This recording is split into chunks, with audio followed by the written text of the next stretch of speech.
Olá, meu irmão, minha irmã. É uma alegria muito grande estar com cada um de vocês novamente. Sejam bem-vindos a esse nosso programa, Um Olhar sobre a Bíblia, aqui na Web Rádio Missão Glórias de Maria, onde eu, Diácono Luciano, estou com vocês todas as sextas-feiras, da 1 às 2 horas da tarde, com esse nosso programa que já vem encantando tantas pessoas, já vem fazendo tantas pessoas nos seguir. Esse programa onde nós sempre trazemos algum assunto bíblico para a nossa discussão.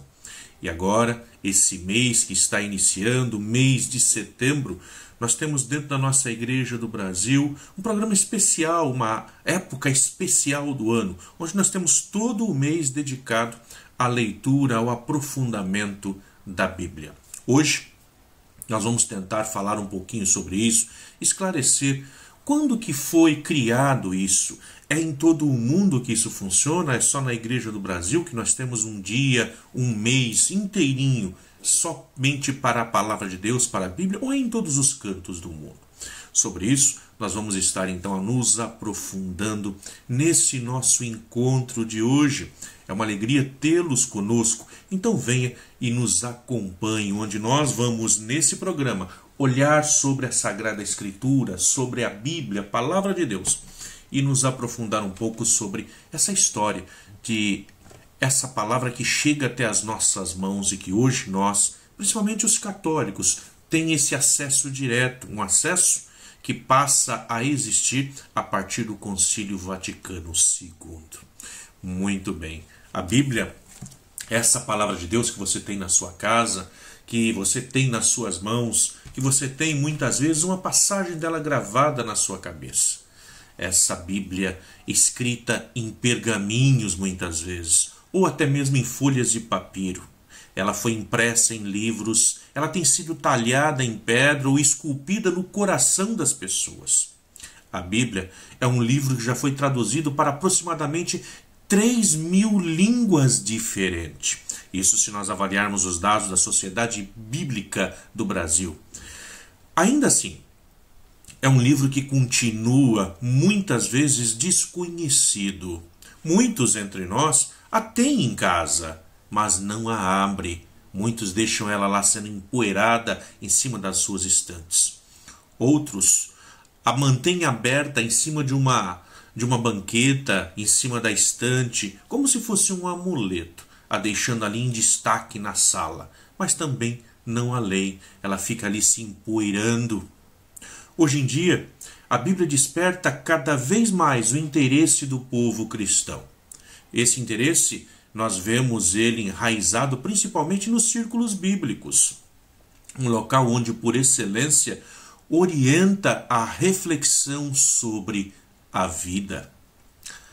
A Igreja do Brasil, após o Concílio Vaticano II, nos trouxe um valioso reforço e um impulso, podemos dizer, para a prática da leitura comunitária da Bíblia, escolhendo e determinando o mês de setembro, esse mês em que agora nós iniciamos, como o mês da Bíblia. Mas isso é para toda a Igreja do Brasil, somente para a Igreja do Brasil.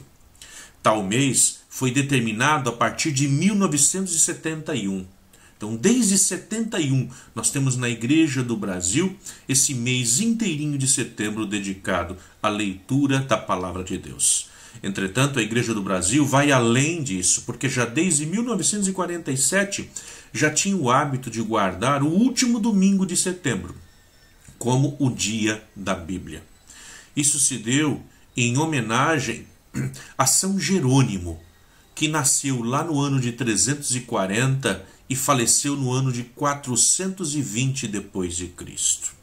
Então, tendo o seu dia comemorativo na igreja e celebrada sempre no dia 30 de setembro, é esse o dia que a Igreja do Brasil escolheu, portanto, lá no finalzinho de setembro, para se fazer o dia da Bíblia no Brasil. Quem foi São Jerônimo? São Jerônimo foi o tradutor da Bíblia da língua hebraica e grega para o latim, originando dessa forma a tradução que nós chamamos de Vulgata, uma tradução lá do século V depois de Cristo. A Bíblia, ela vai surgir no meio de um povo do Oriente, nós já tratamos sobre isso em alguns encontros atrás. É o povo que nós chamamos o povo de Israel. Esse povo cria uma literatura que relata a sua história, que relata as suas reflexões, a sua sabedoria e, por que não dizer, as suas orações para Deus. Toda essa literatura é inspirada pela fé, a fé em um único Deus, que nós vemos lá no livro Deuteronômio. Shema Israel, Adonai Eloheinu, Adonai Echad.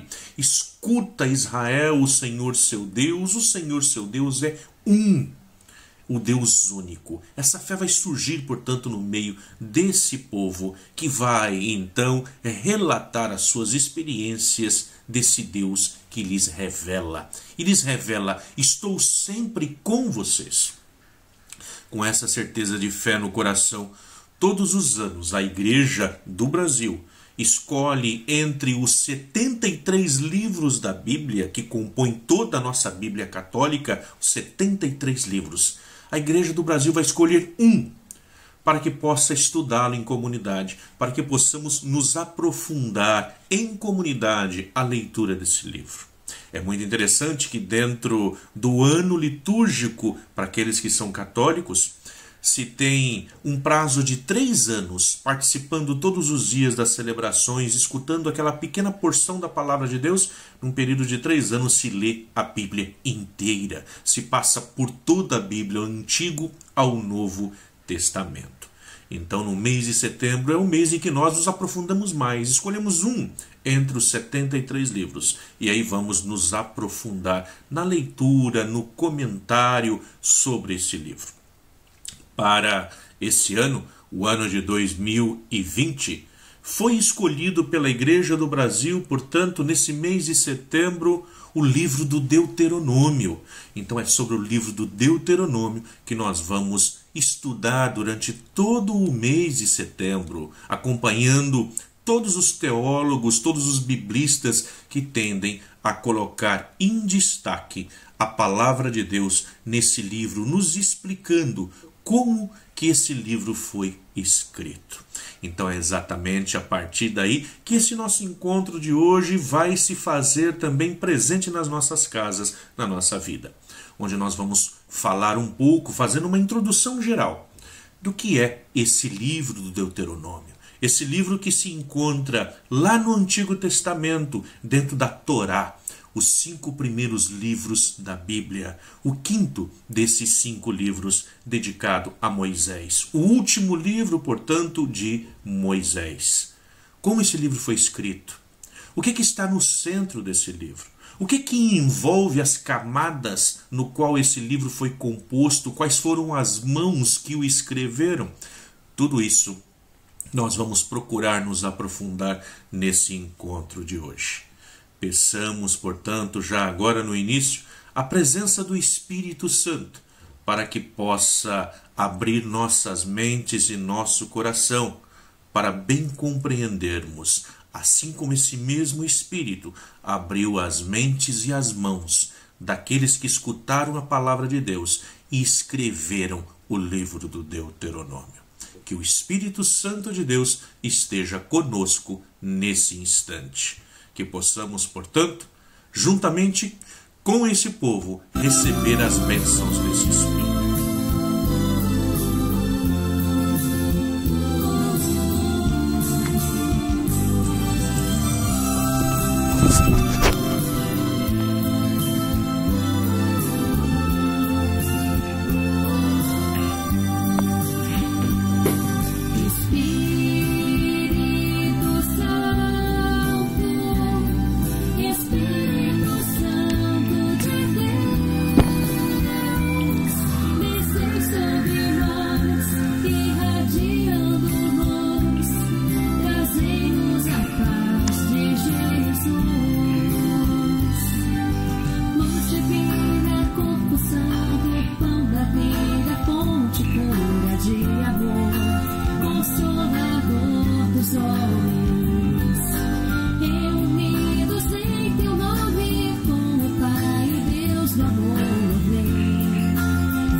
Muito bem, estamos aqui de volta então com esse nosso programa, Um Olhar sobre a Bíblia, aqui dentro da Web Rádio Missão Glórias e Maria. Todos vocês são bem-vindos a nos acompanhar nesse programa todo dedicado a esse mês de setembro, ao mês em que nós, Igreja do Brasil, dedicamos a nos debruçar sobre a Palavra de Deus, e esse ano, com o tema Abre a tua mão para o teu irmão. Continuo lá em Deuteronômio, no capítulo 15, versículo 11.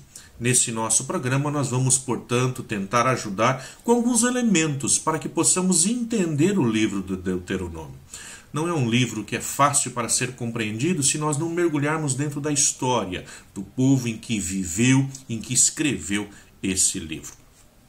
Para isso, em primeiro lugar, eu penso ser pertinente destacar que o livro do Deuteronômio, ele é encontrado então, como nós já falamos no início, dentro do primeiro conjunto de livros da Bíblia, que é conhecido como Torá para o judeu, conhecido como Pentateuco para nós dentro da nossa tradição cristã. Pentateuco, Penta, 5, os 5 primeiros livros da Bíblia. Livros esses que a tradição judaico-cristã vai atribuir a Moisés. Esse seria, portanto, o 5º livro de Moisés. É um livro rico em reflexões morais e éticas, com leis que vêm para regular as relações com Deus e com o próximo. Destaca-se no livro do Deuteronômio, nós podemos ver isso nas suas páginas, a preocupação de promover a justiça, a solidariedade com os pobres, o órfão, a viúva e também para com o estrangeiro, porque Israel também já foi estrangeiro numa terra estranha e inóspita. São leis, portanto, humanitárias, encontradas também no Código da Aliança. Como o próprio livro pertence a esse contexto da Torá, dos 5 primeiros livros, não é um livro que está solto, mas é um livro que está ligado com outros. E aqui nós podemos destacar, lá em Êxodo, capítulo 20 e ao 23, onde nós vamos ter todo o código da aliança, a aliança de Deus para com a humanidade, para com os homens, para com aqueles que ele tirou da terra da escravidão, da servidão do Egito. Então, o que nós vamos encontrar no livro do Deuteronômio é exatamente essa promoção da justiça, essa promoção da solidariedade para com os pobres, para com os órfãos, para com as viúvas e os estrangeiros. O título do livro, que chega até nós como Pentateuco, dentro do Pentateuco, que chega até nós como o Deuteronômio, não é um título que é o título original do livro, mas é o título que vai nos chegar através da tradução grega, da Septuaginta, tá? Que, observando a passagem de Deuteronômio, lá no capítulo 17, versículo 18, onde se define a relação do rei com a Torá, propõe que o rei deveria ter uma cópia da lei, que a tradução grega compreendeu como e traduziu depois como Deuteronômio. O que significa a palavra Deuteronômio? Significa segunda lei. Então, nessa passagem que está contida lá no próprio livro de Deuteronômio, lá no capítulo 17, versículo 18, vai estar falando sobre essa relação do rei com a Torá. E que ele precisaria, então, ter ali uma cópia da lei. Essa cópia, portanto, seria uma segunda lei. Por isso, uma cópia. Então, Deuteronômio seria a segunda lei. Mas, se nós falamos de uma segunda lei, inicialmente deveríamos falar, então existiu uma primeira lei. Então ela é segunda em relação ao quê? É a segunda lei comparada à lei revelada a Moisés no Sinai. Se nós pegarmos lá em Êxodo, no capítulo 20, seguintes, até o capítulo 23, nós vamos ver que após uma longa jornada pelo deserto, as planícies de Moabe e antes da conquista da terra, Moisés ele teria proferido então a segunda lei, renovando o compromisso entre Javé e Israel. Então, dessa forma, isso estaria acontecendo ali, se nós fôssemos falar cronologicamente, em torno de 1200 a.C. Então, ali nós teríamos essa segunda lei. Ali nós teríamos, portanto, ali a escrita desse livro Deuteronômio. Mas não é tão fácil assim. nós vamos ter que nos aprofundando um pouquinho mais para ver quando e realmente como esse livro foi escrito. O livro, em hebraico, ele recebe um outro título, que não tem nada a ver com segunda lei, não tem nada a ver com Deuteronômio. No hebraico, a língua original daqueles que o escreveram, o título do livro vai ser Ele HaDevarim. Ele HaDevarim. Significa dizer, estas são as palavras, ou simplesmente Devarim, que são palavras. Isso porque no hebraico, aqueles que vão titular, colocar o título do livro, geralmente se escolhido as primeiras palavras que estão escritas no hebraico, para poder dar ali então o título do livro. O que está escrito no início desse livro é Ele HaDevarim. Então, estas são as coisas, estas são as palavras, Devarim, palavras. Tá? Então, dessa forma, esse será o título dado no original, lá no hebraico. Então, por meio desse título, nós somos conduzidos a uma outra característica do livro. Ele se constitui de palavras, podemos dizer então, de discursos. É um livro que nós vamos encontrar vários discursos. E são basicamente os discursos de Moisés. Discursos no qual ele lembra a história do povo. Então, se nós pegamos lá no capítulo 1 ao capítulo 4, nós temos um grande discurso sobre a história do povo. Depois nós vamos pegar algo que vai exortar para a fidelidade única a um Deus, que esse Deus vai ser chamado de Javé. Isso a gente vê lá no capítulo 6 ao capítulo 11. Ele também vai apresentar as leis, todas as leis que englobam o relacionamento desse povo para com Deus e para com os outros, com o próximo. Isso a gente vê lá no capítulo 12 ao capítulo 26. Então, apresentando o compromisso de Javé com Israel, as bênçãos e maldições que se implicam, isso também vai estar contido lá entre os capítulos 27 a 30. É um livro que vai trazer canções e vai trazer também as bênçãos sobre o povo, a história da bênção e da maldição. Então, desta maneira, para o Deuteronômio, essas palavras que nós vamos encontrar no título do livro, então, Ele HaDevarim, antes de serem escritas, foram ditas. São palavras. Aqui onde eu falei que nós temos que tomar um pouco de cuidado, então, quando nós vamos falar de quando que o livro foi escrito, nós não podemos esquecer que esse livro, ele segue inicialmente, portanto, uma tradição oral. Como é que se fazia? Se contava histórias. Por isso, o próprio título já nos diz: estas são as palavras, os discursos, aquilo que era transmitido de pai para filho, de geração em geração, as histórias que o povo contava. Assim vai nascendo o livro do Deuteronômio, numa tradição oral, nas histórias que são contadas de um para o outro, que são passadas por todas as gerações. Numa leitura atenta desse livro, se nós nos debruçarmos realmente nesse nosso olhar sobre a Bíblia, o leitor percebe logo de cara que está diante de um texto complexo, de um texto complicado, um texto que é fruto de um longo processo redacional, um longo processo de escrita e com diferentes imagens de Deus. Não é um texto único, não é um texto de uma mão só, mas é um texto que foi escrito por muitas mãos, em épocas diferentes. E isso se explica porque, assim como todo o Pentateuco, o livro do Deuteronômio é composto de camadas sobrepostas. Como explicar isso? Imaginem vocês uma coxa de retalhos. Ele foi sendo emendado, costurado, até chegar ao texto final que nós temos hoje em nossa mão. Assim como se faz uma coxa de retalhos, onde se vai pegando pedacinho por pedacinho e vamos lá emendando, colocando, até que se chegue a um trabalho final. O livro do Deuteronômio, ele é resultado da memória do povo, da memória. Nasce de uma oralidade, do contar as histórias da vida do povo.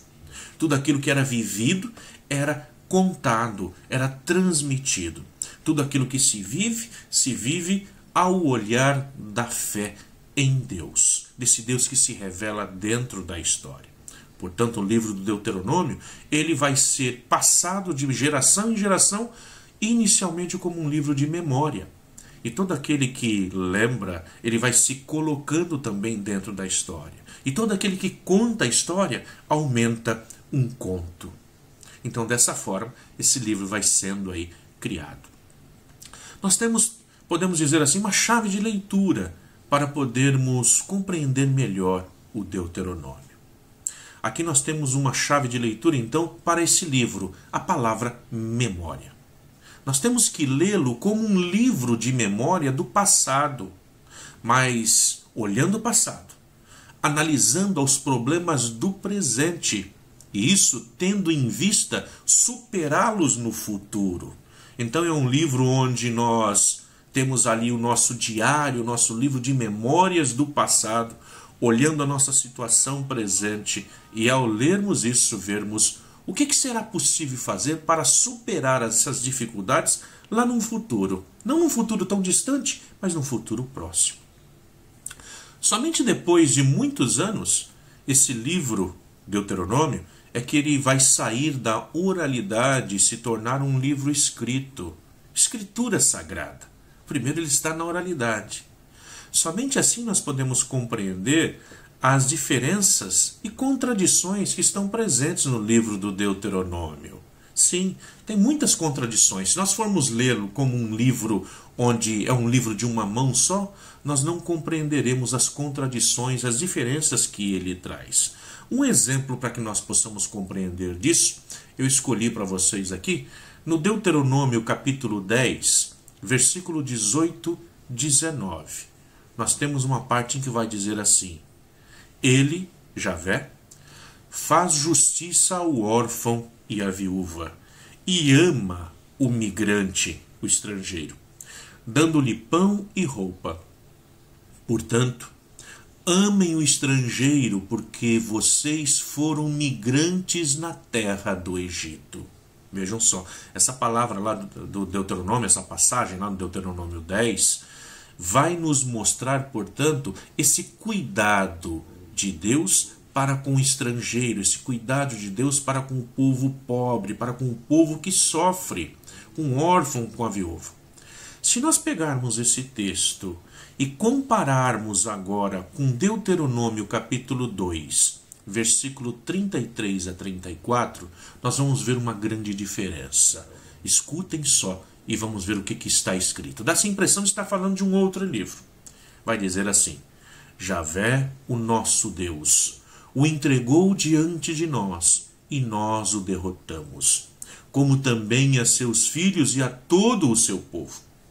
Nessa ocasião, capturamos todas as suas cidades e consagramos cada uma delas ao extermínio. De homens, mulheres e crianças, não deixamos nenhum sobrevivente, nenhum estrangeiro. Então vejam só, como é que nós podemos ver esses textos e não conseguir perceber essa contradição? Então, como vimos nos textos, existem no livro contradições, existem variações de estilos, existem repetições, existem diferentes cenários. Temos a presença de unidades independentes e também várias frases introdutórias indicando que o livro foi se formando aos poucos. Não é um livro que foi feito de uma única vez, mas dentro da história ele foi se formando com camadas. Ele não foi composto de uma só vez por uma só pessoa, mas ao longo de um processo redacional, ao longo de muitos anos. Então, através de muitas mãos, ele vai sendo aí confeccionado. E cada um que escreve, cada um que confecciona, vai colocar ali os problemas do seu tempo. E por isso, o livro acaba parecendo ser contraditório em muitas passagens. Podemos dizer que é de consenso geral entre aqueles que são os especialistas, aqueles que são os arqueólogos, aqueles que são os biblistas, que o processo de redação do Deuteronômio ele durou aproximadamente 4 séculos. Vejam, aproximadamente 400 anos para ficar pronto, para chegar até as nossas mãos como está esse livro do Deuteronômio. Agora, a parte mais antiga do livro é a que vai dos capítulos 12 ao capítulo 26. Ali nós temos, portanto, a parte mais antiga, o centro desse livro, né? Aquela parte em que é vivido ainda num sistema tribal, aquela parte que é onde nós encontramos a memória do Êxodo e também as leis sociais em favor do povo pobre. Então, 12 a 26 seria essa parte que o povo trazia ainda na memória, num regime tribal, onde ali nós não temos nem órfãos nem viúvas, onde Deus se importa em estar com o povo. São tradições essas que eram as tradições orais da época chamada pré-estatal de Israel. Isso aproximadamente ali entre 1200 ao ano 1000 a.C. E que foram retomadas e reescritas no período da monarquia, lá no Reino do Norte, isso por volta do século VIII a.C. Então vejam só, nós temos primeiro essa tradição oral, essa memória que o povo fazia do passado, de uma vida em que eles viveram, de um tempo em que eles viveram, aproximadamente entre 1200 e 1000 a.C. Até ali, nada havia sido escrito. Até ali, o que nós vamos ter aí, portanto, é essa tradição oral daquilo que é vivido, que vai sendo transmitido. Depois nós vamos ter um rompimento aí entre o reino de Israel e onde vai se tornar aí Reino do Norte e Reino do Sul. Isso vai acontecer depois da morte de Salomão. E com essa morte de Salomão, com o reino dividido, nós temos agora uma sociedade onde nós temos dois Israéls. Nós temos um Israel dividido, portanto, um reino do norte e um reino do sul. É lá no Reino do Norte que esse livro agora começa a ganhar corpo. É lá no Reino do Norte, lá por volta do século VIII, é que a monarquia ali vai começar esse processo de escrever o livro. Provavelmente esse processo se deu por causa do movimento profético. Os profetas que denunciavam a exploração e a dominação do Estado, visando simplesmente o seu lucro e dessa forma arrancando o couro da população, tirando o máximo que podiam nos seus impostos e não olhando mais para a situação do pobre, da viúva, do órfão, do estrangeiro. É nessa condição que esse livro começa a ser escrito agora. Então lá o capítulo 12, o capítulo 26, é nessa época que começa a ser escrito, por volta do século VIII. Mas antes, essa história já era contada de uma outra forma, dessa forma de memória do passado, para todos os povos, em todas as descendências ali desse povo de Israel.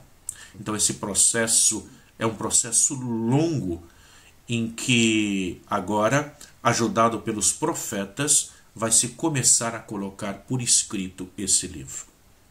Só que nós tivemos um problema. Lá por volta do ano 722, nós temos a destruição do Reino do Norte.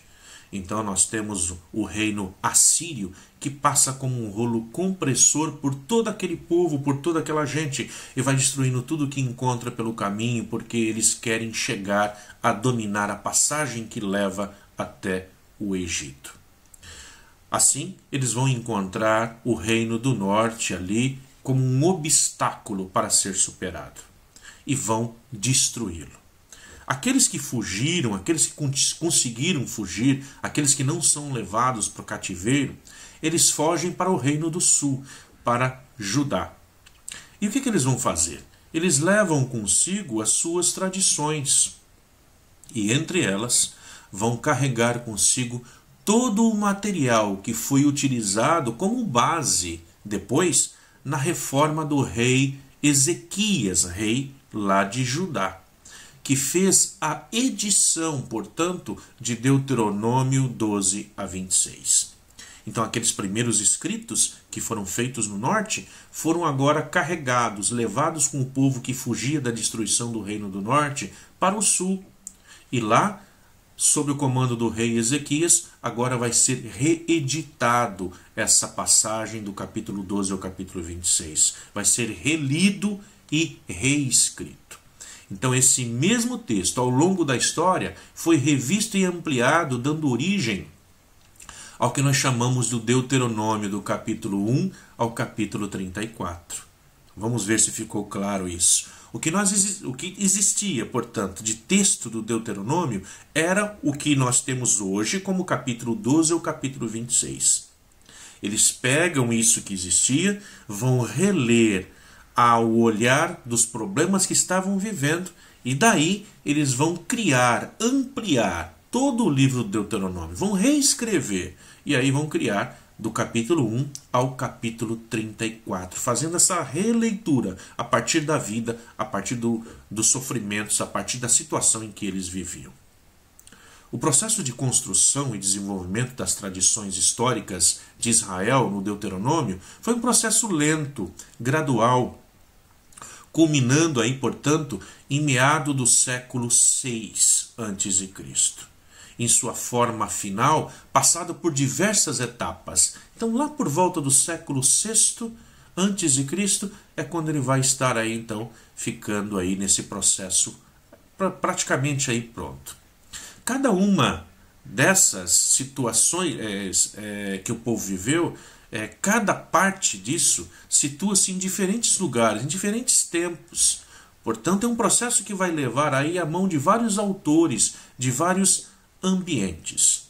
Nós podemos destacar assim que o livro de Deuteronômio ele foi feito em 4 principais passos, ou em 4 principais etapas para o nascimento do livro. Se nós fôssemos falar em torno de datas, o que nós poderíamos dizer? Nós temos aí primeiro, lá entre 716 e 701 a.C., temos a grande reforma de Ezequias. Então esse é uma primeira etapa no qual esse livro está sendo redigido. O que está acontecendo ali? Nós temos a destruição do reino do norte pela Síria e a fuga da população para Judá, que é o reino do norte, que vai estar agora fugindo lá para o reino do sul. Ezequias é o rei que está, portanto, ali no reino do sul e vai estar recebendo esses migrantes que agora chegam. Tá? Então, ele tem que decretar leis sociais que amenizem essa crise provocada por esses refugiados agora recém-chegados entre eles. Os órfãos, as viúvas, os estrangeiros. E o que o rei vai fazer então? Ele vai centralizar o culto a Javé no Templo de Jerusalém como religião ou como a religião oficial, mas a serviço não do pobre, a serviço da centralização e da riqueza, a serviço seu, a serviço próprio. Para isso, os escribas do rei, chamados de deuteronomistas, aqui entra também o próprio nome que vai ser dado ao livro depois de Deuteronômio, então os deuteronomistas, escrevem Deuteronômio 12 a 26, chamado de livro da lei. Então aquilo que já existia lá no reino do norte e que agora é trazido aqui para o reino do sul, vai agora ser reescrito aqui pelos deuteronomistas, visando centralizar o culto a Javé, o culto no templo de Jerusalém. Dessa forma, já erradica qualquer tipo de religiosidade popular daquele povo que está vindo do sul, que muitas vezes acreditam em outros deuses. Então aqui isso passa a ser eliminado. Depois nós vamos ter um outro ponto onde esse livro vai ser agora reeditado. Nós temos a reforma de Josias, o grande rei Josias. Nós vamos ter isso lá entre 620 e 609 a.C. Então vejam só, quase 100 anos depois da reforma de Ezequias, o rei Josias se aproveitou do enfraquecimento da Assíria, então 100 anos depois, e retomou a reforma que tinha sido iniciada por Ezequias, com uma política expansionista e militar. Ele também instituiu Javé como Deus oficial do Estado, Deus oficial do Estado, iniciando aí agora uma perseguição violenta contra as outras divindades e deuses domésticos. Nós sabemos que Israel ele surge dentro de um monoteísmo, não dentro de um politeísmo, não no monoteísmo como nós vivemos ou pensamos viver nos dias de hoje. Ele surge dentro de uma sociedade onde acreditava em muitos outros deuses. O que diferenciava Israel é que, para eles, o seu Deus era um, mas eles acreditavam que existissem todos os outros deuses das outras nações. E nesse instante, então, começa-se agora uma campanha militar para proibir, para coibir que qualquer pessoa seguisse aos outros deuses, ou mesmo os deuses domésticos, que eram pequenas imagens que eram carregadas com cada uma das pessoas, com a família, para onde quer que iam. Seriam pequenas imagens, tal como nós temos hoje as imagens de santos. Eles tinham pequenas imagens que eram ditas ser os deuses da família, os deuses domésticos, seguidos pela própria família. Então, desta forma, os escribas do rei Josias, mais uma vez, eles vão revisar e ampliar o livro, principalmente o que se referia à lei da centralização. Eles vão reeditar o Deuteronômio, capítulo 12 ou capítulo 26, e vão transformá-lo em Deuteronômio 4, capítulo 4, do versículo 44 ao capítulo 28, versículo 68. Então nós temos uma reedição. Eles fazem uma releitura do livro e reescreve. É como quando nós fazemos uma carta. Hoje em dia eu sei que é difícil fazermos carta, né? Mas às vezes a gente quer escrever algo para alguém, nós escrevemos e não mandamos, deixamos ali guardado. Quando depois de alguns dias nós vamos reler aquilo para poder mandar, a gente acaba ampliando, modificando. É exatamente esse processo no qual se está fazendo. Então se está agora ampliando, modificando, acrescentando outras passagens ao próprio livro, aquilo que tínhamos como capítulo 12 ao 26, que era o centro, portanto, dessa ação do livro do Deuteronômio. E aí, vamos, a partir daí então, com Josias, vai ser criado aí agora, então, Deuteronômio 4, do 44 ao 28, 68, que vai ser chamado Livro da Aliança. Então aí nós temos origem a esse Livro da Aliança. Isso a gente consegue recorrer para descobrir um pouquinho disso quando nós olhamos lá em 2 Reis, Livro dos Reis, segundo Livro dos Reis, lá no capítulo 23, no versículo 2, vai estar falando um pouco a respeito disso. Depois nós vamos ter um terceiro momento em que nós temos uma nova redação aí, então, do livro do Deuteronômio.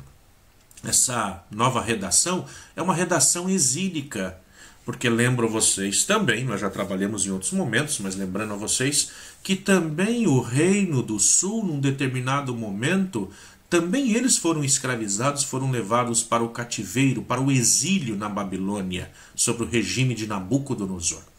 Isso vai acontecer então ali entre os anos de 587 a 538 a.C.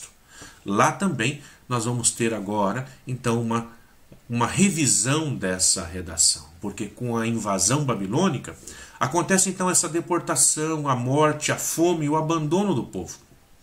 E nesse contexto, os escribas novamente vão revisar e vão fazer acréscimos no Deuteronômio, que agora nós teríamos lá do capítulo 4, versículo 44, ao capítulo 28, 68. Então, para confirmar que o exílio havia sido um castigo de Deus, causado pelo rompimento da aliança com Deus por parte do povo. Então, esses escribas vão tentar levantar e animar o povo a voltar para a lei de Javé. Ou seja, se nós estamos no cativeiro, é porque nós pecamos. Se nós estamos nessa situação, Deus está nos castigando por aquilo que fizemos. Deus está nos castigando por nós termos nos afastado dele. Então vejam só, é essa a conclusão que vai chegar os escribas que estão vivendo ali no cativeiro na Babilônia junto com o povo. Então vão reeditar o livro novamente para tentar animar o povo e dizer assim: olha, se é um castigo por nós termos nos afastado de Deus, tudo que nós precisamos fazer então agora é retornar a Javé, é retornar ao seguimento da lei e da aliança, e aí ele vai nos tirar dessa situação do exílio. E aí depois nós vamos ter um quarto ponto, um quarto momento da redação, onde nós podemos ver isso acontecendo depois do exílio, ali por volta do ano 538 ao ano 400 antes de Cristo ainda. E como que isso vai acontecer? Isso nós podemos ver que vai acontecer lá com Esdras e Neemias. O Império Persa, eles vão invadir toda a região, vão crescer como nação e vão invadir a Babilônia.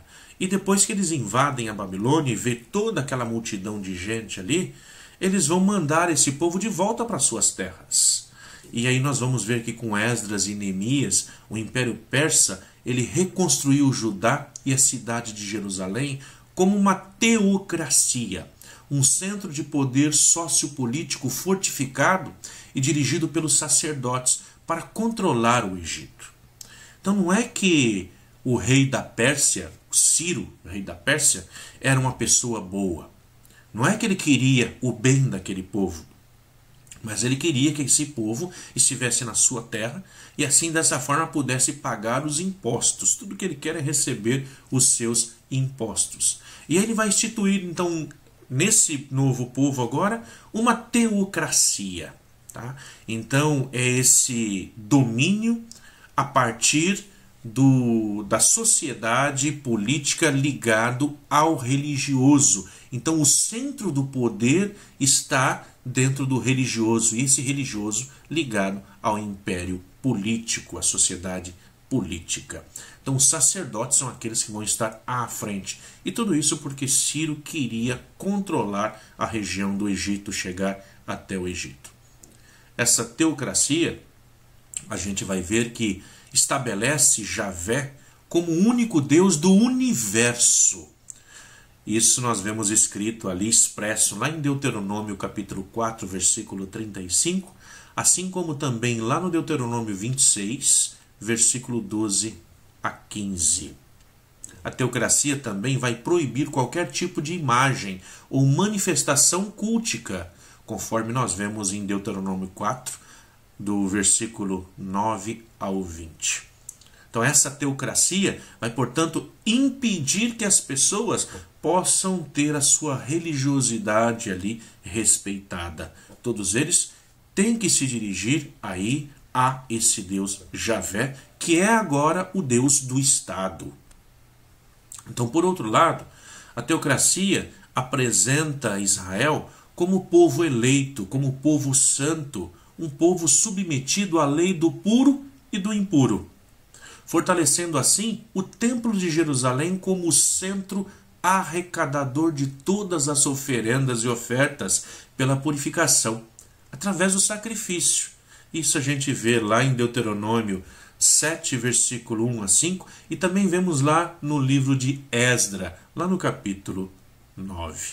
Então veja, nós temos aí um grande processo redacional. E depois nós vamos chegar então a uma redação final.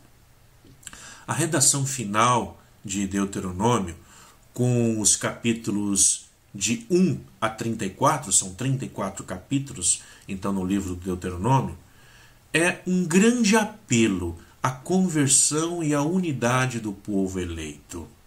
Isso na obediência à lei, exaltando Moisés como o patrono da lei e o único mediador entre o povo de Israel e Javé, seu Deus. Assim é apresentado, portanto, o livro do Deuteronômio.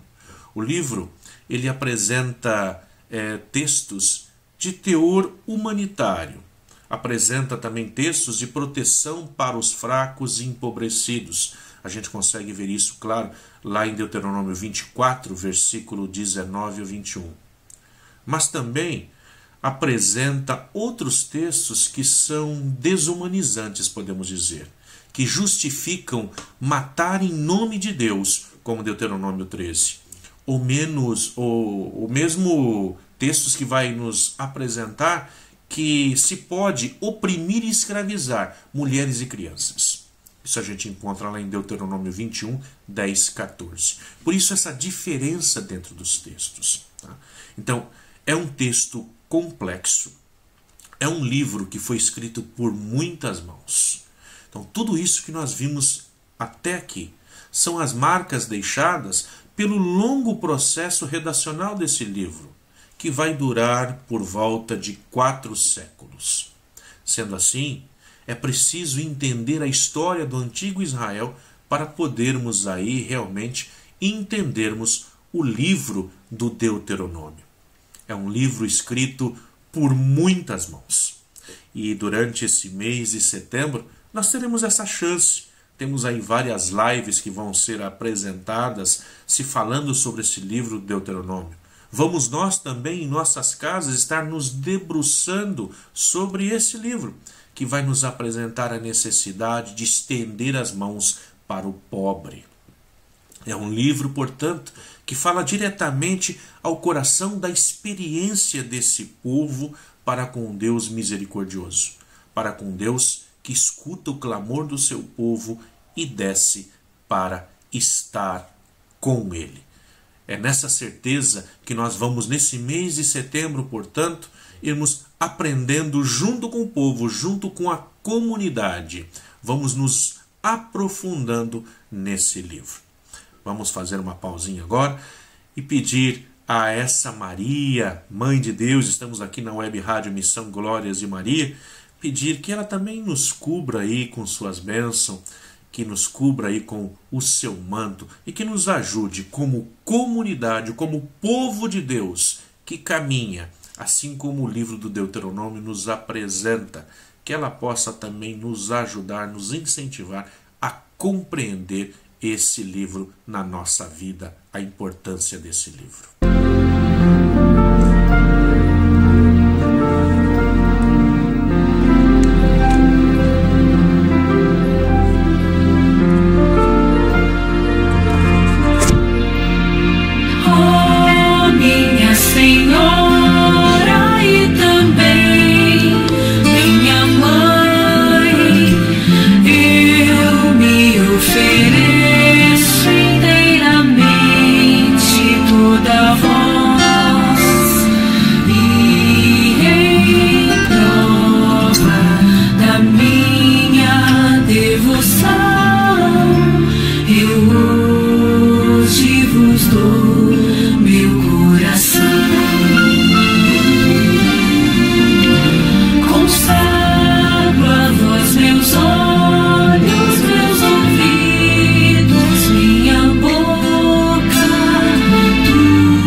Muito bem, então, povo santo de Deus, aqui estamos nós de volta, aqui na nosso programa semanal, na web Rádio Missão Glórias e Maria, com esse nosso programa Um Olhar sobre a Bíblia.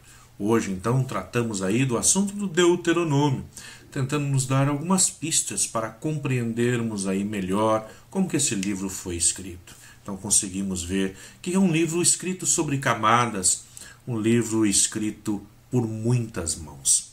Assim é a história de Deus para com a humanidade, assim é a história do povo de Deus para com o seu Deus, esse Deus que escolhe Ele mesmo descer para estar no meio do povo. Não somos nós que escolhemos a Deus, mas é Deus quem nos escolhe. O povo, portanto, vai, no decorrer da sua vida, da sua história, escrevendo essa sua experiência para com Deus. O livro do Deuteronômio é um sinal claro disso, dessas histórias que vão sendo recontadas, e cada um que conta aumenta um conto. Cada um que conta fala da sua própria experiência, da sua própria visão de Deus. O livro do Deuteronômio, portanto, é um dos livros no qual nós temos que olhar ali a linha reta, a tênue linha reta de Deus, dentro das linhas mal formadas da humanidade. Por isso nós vamos encontrar essas contradições presentes aí no livro do Deuteronômio. Nós temos que encontrar ali onde está a mão de Deus. E a mão de Deus está onde vai apresentar o pobre como centro da esperança, da ação de Deus no mundo. O órfão, a viúva, aquele que carece do ter, do ser e do poder. Deus é sempre aquele que ouve o clamor desses e se coloca ali no meio do povo. Por outro lado, temos que aprender a compreender que quem escreve o livro, mesmo que inspirado por Deus, são mãos humanas. E essas mãos humanas não vão deixar de colocar ali na Escritura Sagrada o seu próprio pensamento, a sua própria forma de ver o mundo. E nesse caso, no Deuteronômio, nós vamos ver que muitos dos reis são aqueles que vão pedir aos seus escribas que coloquem ali, que coloquem como palavra de Deus o que é próprio do rei, o que é desejo do rei, dominar o próprio povo. Espero que dessa forma tenha ajudado vocês a, durante todo esse mês de setembro, ter esse olhar atento para o livro do Deuteronômio, para reconhecer a linha reta de Deus dentro das linhas tortuosas do ser humano. Eu, Diácono Luciano, estou sempre com vocês, todas as sextas-feiras aqui na Web Rádio Missão Glórias e Maria, da 1 às 2 horas da tarde. E você que perdeu o nosso programa, você que está ligando agora o seu rádio e que não conseguiu pegar esse programa de hoje e gostaria de escutá-lo, não se preocupe. Assim que o programa vai ao ar, logo depois, nós disponibilizamos esse nosso encontro lá no YouTube. Vocês vão encontrar lá com o nome Diácono Luciano José Dias. É só procurar Diácono Luciano José Dias no YouTube e vocês vão encontrar todos os vídeos, todas as gravações anteriores, tudo aquilo que nós apresentamos na nossa rádio e muito mais. Vocês vão encontrar disponíveis lá no meu canal do YouTube. Venha você também, faça parte desse grupo, faça parte dessa família. Venha você também nesse nosso programa Um Olhar sobre a Bíblia, se debruçar sobre a Palavra de Deus e ir cada vez aprendendo mais, tirando as dúvidas e talvez colocando tantas outras, porque nós mergulhamos no insondável mistério da Palavra de Deus, onde ora se revela, ora se oculta. Você também é convidado para estar conosco. Fiquem com Deus e que essa bênção de Deus recaia sobre cada um de vocês e até a próxima semana, onde nós estaremos novamente unidos com o nosso programa Um Olhar sobre a Bíblia, aqui na Web Rádio Missão Glórias de Maria. Deus os abençoe.